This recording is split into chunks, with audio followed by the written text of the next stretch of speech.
Okay guys, so in this video I'm going to attempt to go ahead and put my tempered glass screen protector on. It gives you several different instructions on what to do, what to follow. I'm going to go ahead and try to wing it and see how that goes. It shows several different tabs as well. It's supposed to help out. This blue thing, I'm not exactly sure what that's for, but you know, I didn't do much reading on it. This is actually the one I purchased. This is what I have, an iPhone 6 Plus. You can actually get these through Walmart pretty easily. My recommendation is clean the screen very well with this cloth that they give you. The sticky side is on the bottom, obviously. And I'm going to go ahead and try to attempt to place it on there now.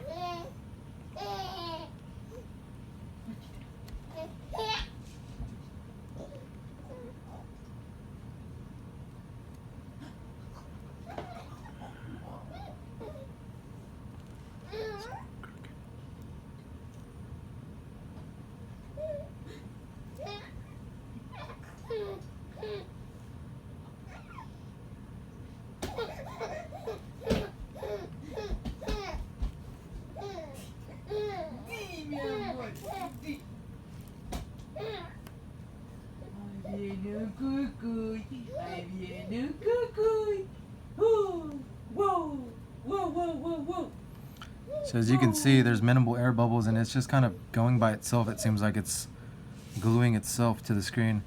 After this, I'm probably going to find something to take out the final air bubbles. Preferably start from the middle and work your way out. You know, it's going to be nearly impossible to be able to get no air bubbles at all, but ideally your goal is to get as minimal air bubbles as possible, and that honestly has a lot to do with cleaning the screen prior. Make sure your screen is clear of debris, and I went ahead and had a air in a can. I blew air on my screen prior to that so all the fuzzies would get off, and as you can see, I got maybe 1, 2 air bubbles, and from what I've seen other people, I mean, that's pretty good. So I think the biggest thing is to clean your screen really well and then work from the middle out. That will help any major air bubbles leave the surface of your screen. Please subscribe and like. It will let me know that you enjoy my videos. But other than that, I think it turned out really great. 2 small air bubbles, I'm really not worried about that. And I think you're done.